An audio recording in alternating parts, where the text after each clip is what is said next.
Hello friends, how are you? कैसे हो? ठंड लग रही है, ठंडी का माहौल है। कोई बात नहीं, आज बात करेंगे अभी आर्बिट्रेशन की।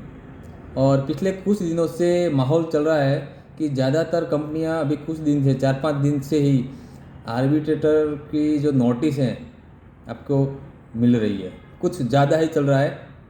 तो मैंने सोचा आज सुबह में ही मुझे बात पता चली कि आर्बिट्रेशन की नोटिस कुछ ज़्यादा ही जारी हो रही हैं। तो मेरे भाइयों के पास भी बहुत आई होंगी। तो चलो थोड़ा उनका टेंशन हटाया जाए कि आर्बिट्रेशन क्या है और पूरी प्रक्रिया क्या कैसे होती है। और लास्ट में बताऊंगा फिर वही निंजा टेक्निक कि इस आर्बिट्रेशन प्रक्रिया से आप कैसे बच सकते हो है ना। अगर मिल गई आर्बिट्रेशन नोटिस तो भी मतलब किस तरह से आप वहाँ से निकल सकते हो वो लास्ट में बताऊंगा। तो सबसे पहले पूरे लीगल जो प्रोसेस होती है वही बता देते हैं। तो जब भी आपकी लोन डिफ़ॉल्ट होती है 3 EMI के बाद, उसके बाद बैंक वाले पैसे निकालने के लिए मतलब आपका जेब काटेंगे, पीछे से काटेंगे। अगर कहीं से भी पैसे नहीं निकलते फिर भी तो फिर वो रिकॉल नोटिस भेजेंगे, डिमांड नोटिस भेजेंगे। ये सारा जो कॉलिंग है, रिकवरी एजेंट, वो मैंने जो पुराने वीडियो में बताया वो सब करने के बाद वो आते हैं फिर आर्बिट्रेशन नोटिस भेजेंगे आपको। अब आर्बिट्रेशन नोटिस क्या है कि आर्बिट्रेटर एक मध्यस्थ होता है आपके और आपने जहाँ से लोन लिए उस कंपनी के बीच में एक मध्यस्थता का काम करता है। वो एक वकील भी हो सकता है, वो कोई रिटायर्ड जज भी हो सकता है, कोई गेजेटेड अधिकारी भी हो सकता है। जब लोन देने वाली कंपनी ने तो अपॉइंट कर लिया आर्बिट्रेटर, उसके बाद जब आर्बिट्रेटर आपको सूचना देता है मतलब आपको नोटिस देता है कि आपका जो ये केस है, आपकी जो लोन डिफ़ॉल्ट हुई है उसके लिए मुझे आर्बिट्रेटर बनाया गया है। जब ये आपको नोटिस मिलती है इसको कहते हैं आर्बिट्रेशन नोटिस। उसके बाद आप इसका ऑब्जेक्शन ले सकते हैं, वो बाद में बताऊंगा मैं लास्ट में कैसे करना है। अगर आपने ऑब्जेक्शन नहीं लिया तो फिर वो आर्बिट्रेटर कंफर्म किया जाता है। मतलब आपने ऑब्जेक्शन नहीं लिया इसका मतलब ये होता है कि आपको मंजूर है ये आर्बिट्रेटर। लेकिन ध्यान रहे दोनों पक्षों की मंजूरी होनी चाहिए। पूरी प्रक्रिया में आगे बढ़ते हैं, लास्ट में फिर वही मतलब जो आपको मुझे समझाना है वो तो मैं पहले प्रक्रिया बता दूं, लास्ट में अच्छे से समझाऊंगा, है ना। वीडियो लंबा भी नहीं करना है मुझे क्योंकि बहुत दोस्तों को परेशानी हो रही है, टाइम नहीं है। फिर आपको बता दिया, आपको नोटिस मिल गई, आपने ऑब्जेक्शन नहीं दिया और वो आर्बिट्रेटर मंजूर हो गया। फिर कुछ समय बाद आर्बिट्रेटर आपको फिर से नोटिस भेजता है जिसमें आपको डेट दी जाती है, उसमें साथ में आपको कुछ डॉक्यूमेंट भी जोड़े जाते हैं जो आपके लोन रिगार्डिंग, और कहा जाता है कि इस डेट को आपको आना है अपने वकील के साथ। तो जब आर्बिट्रेटर के पास हम जाते हैं तो वहाँ कोई कोर्ट नहीं होती, ऑफिस होती है, या तो वकील की ऑफिस या फिर वो रिटायर जज की ऑफिस, वो गेजेटेड ऑफिस, अधिकारी की ऑफिस। वहाँ कोई अदालत नहीं होती और वो केवल मध्यस्थता करता है जो आर्बिट्रेटर होता है वो। और ये भी है कि उसको निष्पक्ष फैसला देना होता है, न कि बैंक का ही पक्ष ले या फिर जो भी आपने जहाँ से लोन ली उसका ही पक्ष ले। लेकिन पैसे तो कहाँ से मिले? आपकी लोन देने वाली कंपनी से मिले हैं आर्बिट्रेटर को।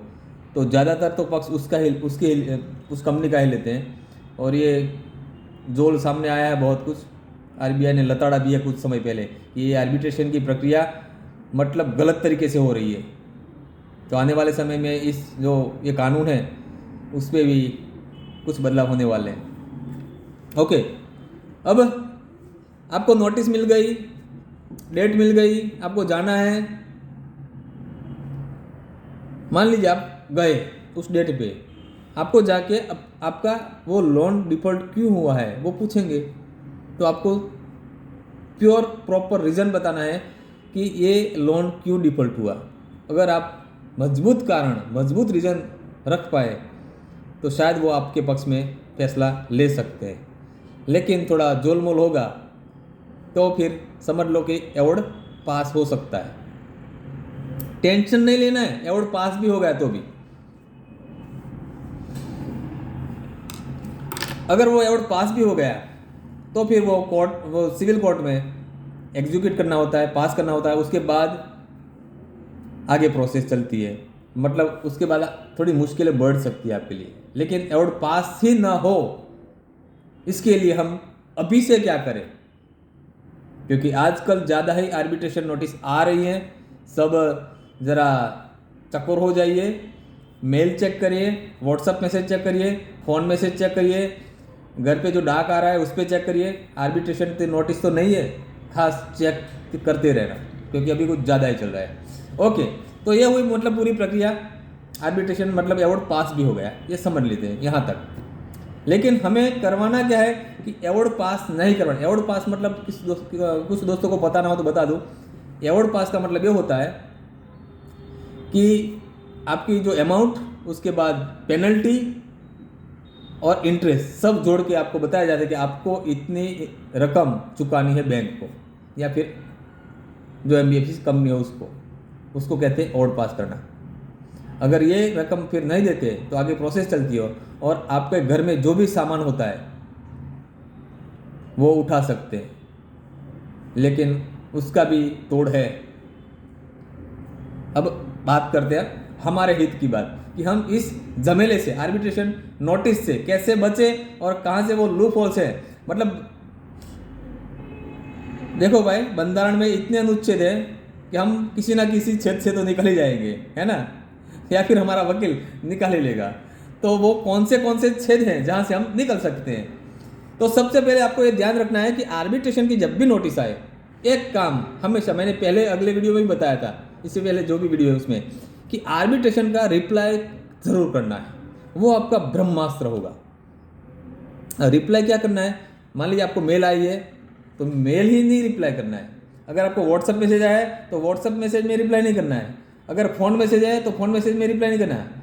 अगर आपको आर्बिट्रेशन की नोटिस आई है तो आपको रजिस्टर एडी पोस्ट के जरिए रिप्लाई करना है। बस ये ध्यान रखना है, क्योंकि अगर पोस्ट के जरिए अगर रिप्लाई किया और रिप्लाई में देखो, आप खुद वकील नहीं बनना है, किसी एक्सपर्ट से मिल के बात करके या फिर किसी एडवोकेट से मिल के ही ये आर्बिट्रेशन का रिप्लाई तैयार करना है। ओके, अगर ये मेल आपने ये रजिस्टर रेडी किया तो क्या होगी, उसकी जो रसीद होगी डाक की, वो आपको रखनी है संभाल के। समझ लो, मान लीजिए आपकी 5 लाख की लोन है तो वो रसीद 5 लाख की है, समझ लो, उसको संभाल के रखो, क्योंकि वही बहुत ब्रह्मास्त्र की तरह काम आएगा। वो 5,000 की नोट है, यही समझ लो। और अगर आपने ये पोस्ट किया और ये जोल होगा, मतलब ये गलत तरीके से होगा, तो वो लिफाफा वापस आएगा, क्योंकि ये आजकल ऐसा ही ज़्यादा हो रहा है, हवा में हो रहा है। आर्बिट्रेशन है ही नहीं कहीं, बैंक ने ऐसे ही भेज दिया है किसी एड्रेस लगा के, तो वो रजिस्टर रेडी वाला जो लिफाफा है वो आपके वापस घर पे आएगा। उसको खोलना नहीं है, बस ऐसे ही पैक रख दो, वो रसीद और वो लिफाफा। अगर मान लीजिए वो लिफाफा एक्सेप्ट वहाँ पे हो ही गया तो भी आपको वो रसीद और जो आपने लिफाफे में जो लिखा है वो पेज के भी आप साथ में, मतलब जेरोक्स कॉपी करके आप अलग से रख सकते हो कि आपने क्या भेजा था। मैं तो कहता हूँ जो आपने भेजा आर्बिट्रेशन को, मतलब ऑब्जेक्शन दिया, वो आपकी कंपनी को भी भेज दो, दोनों को भेजो। अब क्या होगा, या तो एक्सेप्ट होगा या तो वापस आएगा। एक्सेप्ट किया तो कोई बात नहीं, वापस आया तो भी अच्छी बात है। दोनों के लिए हमें, मतलब दोनों चीज़ें हमारे लिए अच्छी बात है। क्यों? क्योंकि हमें मंजूर नहीं है, आप आर्बिट्रेटर हो, मुझे मंजूर नहीं है। अगर आपको मंजूर नहीं है तो वो अगर अवॉर्ड पास करा भी लेते हैं तो वो सिविल कोर्ट में एग्जीक्यूट नहीं करा सकते, चाहे कितना भी लोन हो, चाहे 50 लाख का भी लोन हो, चाहे 1 लाख का भी हो। लेकिन ये तब होगा जब आपने रजिस्टर रेडी से डाक से पोस्ट भेजी होगी। तो ये है निंजा टेक्निक मेन, कि आपको करना है रिप्लाई, अगर बचना है तो अच्छे से। उसके बाद तो फिर वो क्या करेगी बैंक या NBFC, क्योंकि उसका अब एवोर्ड तो पास हुआ नहीं, तो फिर दूसरा तरीका ढूंढेगी। कौन सा? वही लोक अदालत वाला, है ना। या फिर आपको डायरेक्टली कांटेक्ट करेगी NBFC कंपनी कि भाई साहब आइए सेटलमेंट करते हैं, आपका 5 लाख है, 1.5 लाख में ख़त्म करो। वो 2.5 लाख बोलेगा, आप 1.5 लाख बोलो, लाख रुपये बोलो, करेंगे वो, ज़रूर करेंगे। अभी तो मार्च आ रहा है, साले ऐसे फंसे हैं टारगेट पूरा करने के लिए। तो अभी से ये सब शुरू उसका खेल हुआ है आर्बिट्रेशन का।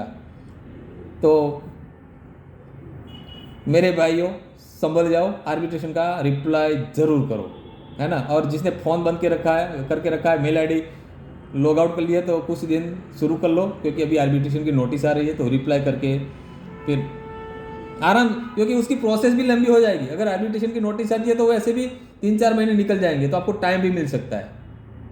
ठीक है, तो बस आज इतना ही, जो मुझे सुबह से लग रहा है कि आपको, मुझे पता चला है कि ज़्यादा नोटिस आ रहे, तो चलो आज सबको आगाह कर दें कि तैयार हो जाओ, युद्ध का एक हथियार रजिस्टर रेडी करना ना भूलें। वीडियो अच्छा लगा हो तो मर्जी हो तो लाइक करें, सब्सक्राइब करें, शेयर ज़रूर करें। ज़्यादातर दोस्त आ रहे हैं इसी चैनल पे, सब्सक्राइब नहीं कर रहे हैं, करो यार। क्यों? क्योंकि और ज़्यादा से ज़्यादा स्प्रेड करो इस चैनल को, और ज़्यादा से ज़्यादा दोस्तों के पास पहुँचाओ कि इसी चैनल पे अगर आपका डर दूर हुआ है, तो मैं तो कहता हूँ और बहुत लोगों का, हम इसी चैनल इसीलिए बनी है, लोगों यहाँ पे डिफॉल्टरों का डर दूर करने के लिए और निंजा टेक्निक बताने के लिए ही यहाँ पे चैनल बनी है ना। ठीक है, अभी मुझे दीजिए इजाज़त। वंदे मातरम।